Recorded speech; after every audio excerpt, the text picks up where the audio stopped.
G'day guys. Today is just going to be a quick video on how to change oil on a Honda CBR 125R. Now, this is a 2007 model. I had this since I had my learners as I was riding around, but I haven't upgraded because I ended up getting a home loan. What you're going to need to start off with is you're going to need a socket set. Now, you're probably not going to use all of these. This is just what I've got. You're only going to need one socket, I believe, and then you're going to need some Allen keys.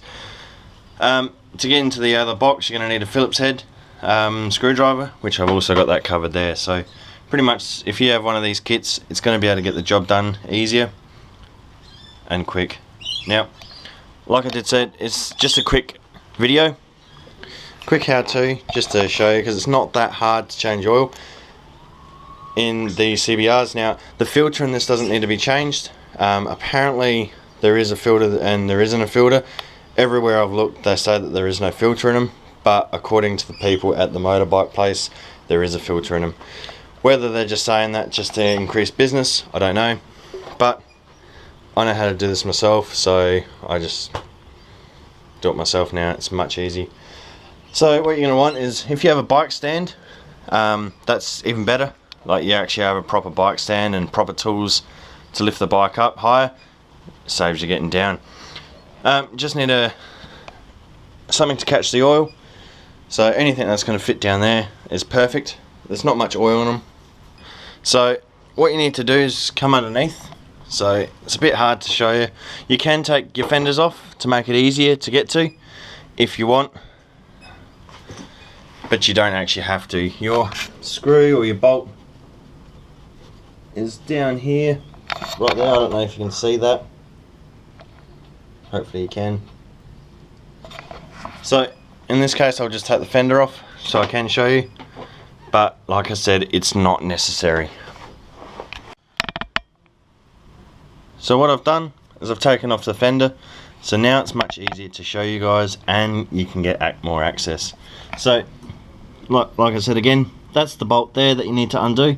Now, I think from memory that was a 17mm. Yep, which that is. So you need a 17mm socket or a spanner, and then you can undo that there. So once you've undone this nut, you only need to undo it so it's just loose, and then you can actually undo the whole lot. So as soon as you take it off, oil is just going to come out everywhere. So it's nice and black right there.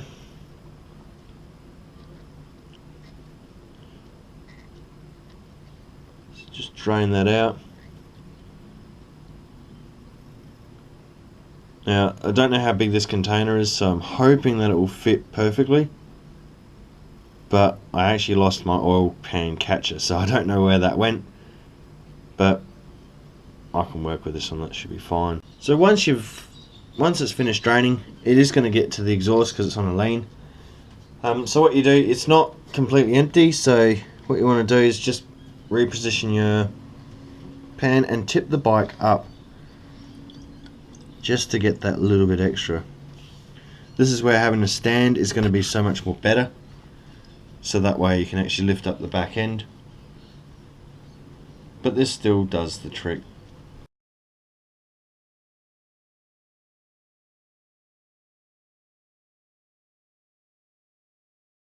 And that's it. Make sure your stand's down. So that's pretty much how to drain the oil. Easy to do, but I haven't changed it for a while, so make sure you clean off any dirt off the sump plug and make sure that's all nice and clean. You're still going to drip a bit. It's going to be all over the exhaust, but what we're going to do is going to degrease all this little area. Because I've got all this road grime here, I'm just going to get a degreaser and give it a good clean up, so that way I can see if there's any oil leaks. But at the moment it looks pretty good. For its age and for how many Ks I've done, it's actually still a pretty good bike. And like I said before, it still gets me to work back and forward, and it's all fine. Normally you'd have a look at your spark plug, but I know I fitted a real decent spark plug a while ago. The service, I did a major service, so I did the spark plug, air filter, clutch, tighten everything up. So I did a major overall service. So this is just an oil change and just to clean out the air filter, because I did go on a lot of dirt roads to a full drive park, so I'm expecting a bit of dust to come out of the air filter. Right, so put your sun plug on, put all that back on, tighten it all up, and then we'll top up the oil. So now there's a proper torque, so you should use a torque wrench and find out the actual specs. I don't have one, so what I normally do is I just do it up hand tight and then just give it like a quarter of a turn, just to make sure that it's tight. So once you've tightened up the bolt and you've got it up to the specs or however you want to do it, it's completely up to you. Like I said, I don't have a torque wrench, so I don't actually know what I'm doing. Now, for this bike, in the requirements is a 10 watt 40. I always use fully synthetic for car or motorbike. It's just so much better. You guys might be able to tell me the difference. I really don't know, but everyone recommends the fully synthetic stuff. I'm no real expert, I'm not a real mechanic. I just know how to do it, and I've done this a few times. So all you need to do is you can either get a funnel, or if you only got half full, you can actually top it up from here. So when you're topping up the oil and you go to check it, make sure that you have the bike in the upright position, because this doesn't give you an exact indication of how much is in there. Doing pretty well so far. I'll stop it there. So now I've cleaned off and cleaned around the little dipstick there, so that will tell you what the levels are.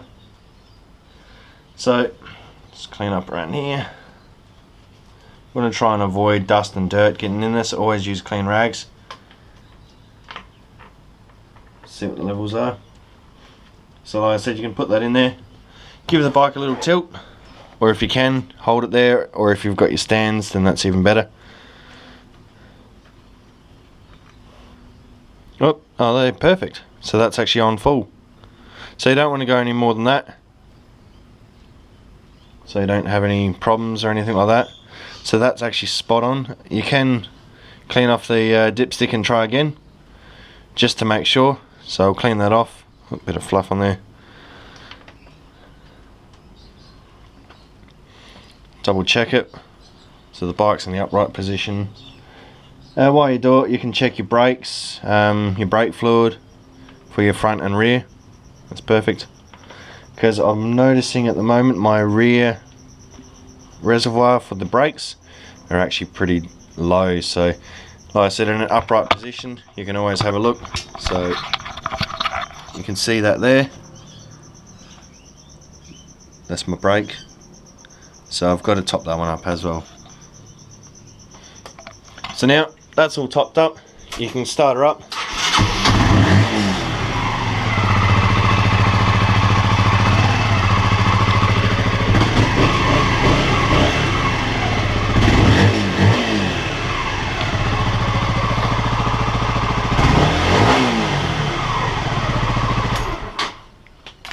Give it a little start. Now what I like to do is give it just a start, let the oil run through, and then recheck it again just before I go. Now to show you just how to clean out the air filter. So you want to pop this open, the seat, put that to the side. So now I've got a little bolt in here. I know it's not recommended, I know I should get it changed. I have ordered another one, but I'm still waiting for that to come in. So I've just got that holding in there, put that over there. So this back seat then pops out, exposes to your battery. There's your battery there. And then what you want to do, so that's all open, you've got to undo all this and then undo the bolt to get to your air filter. Just like there. So that's just going to hold it up, so it's going to make it easy for me to inspect the filter. Weird setup, don't judge me. So now we've just got to take this box off here. So the inlet is just behind the tank and it goes to a straight filter. So if you have an air compressor, which I do, just blow outside.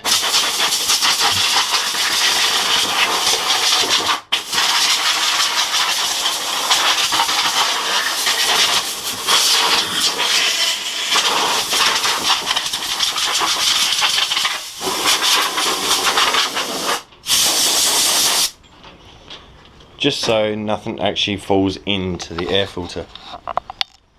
Now I'm just going to do an easier way. So you want to take these 5 screws out now.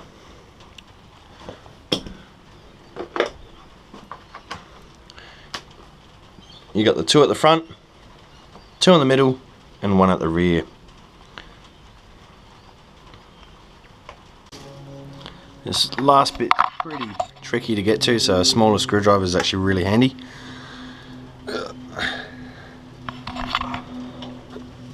A bit hard holding a GoPro at the same time.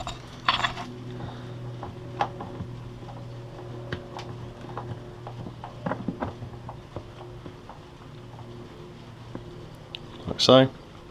Don't go losing your screws. Future reference, that's where your coolant is. So that's where you put your coolant, and you got your levels down there. So mine's always been good. I haven't had to touch it, I haven't had to top it up. So far it's been pretty good. So yeah. Now you take your top off after you blew it all down, and then there's your air filter here. So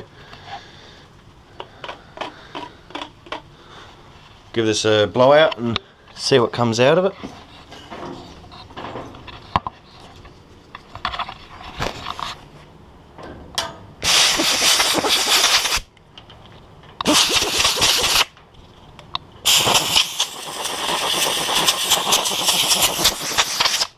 So if you have an air compressor, just blow from the back and then the front.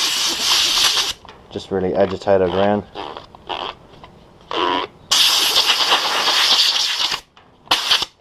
So far it's looking really clean.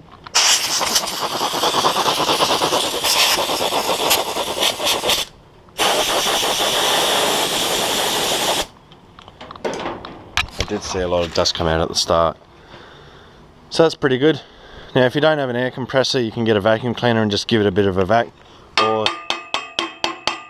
you can tap it. It's not ideal, it's not recommended, but if you don't have an air compressor, then there's other ways around it. A vacuum cleaner is pretty good. Just do from the top and just spread the grooves. If it does need to be replaced, if it's really grey or oily, it's recommended just to replace it. Just go to your local bike shop or service and just pick one up. Whatever's near you, whatever's recommended, just go for it. So now that's all blown out and all clean, can put that back in. Check inside the box, make sure there's nothing in there. There shouldn't be, but that's looking pretty clean. Make sure your seal's all good, which down there it still looks pretty good and clean. So make sure you get that the right way, like that. While you're at it, you can always check your hoses, make sure everything's all good. That's like your radiator, that's all still going good. That's all looking nice and neat. That's all where all your plugs and your electronics are, and your little IC computer to run the injector. They are fuel injected, this model, so that's your high pressure injection, that's your injector. Don't want to go fiddling around with that because they're very sensitive. And there we have it. So put everything back on, put everything back together. Just going to drop the tank.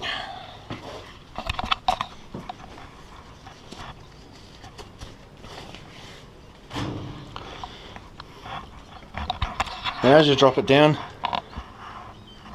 you might want to pull your fenders out so that way you don't crack them. Like that.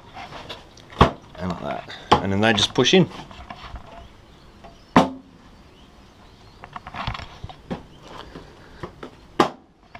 Like so. Do your bolts up. And then put everything back together. So now I'm just going to give this a degrease. Just all the road grime and the oil on the exhaust. Last thing you want to do is have smoke. You can also see the oil and road grime come off underneath. Let that sit for a bit, pressure wash it all off,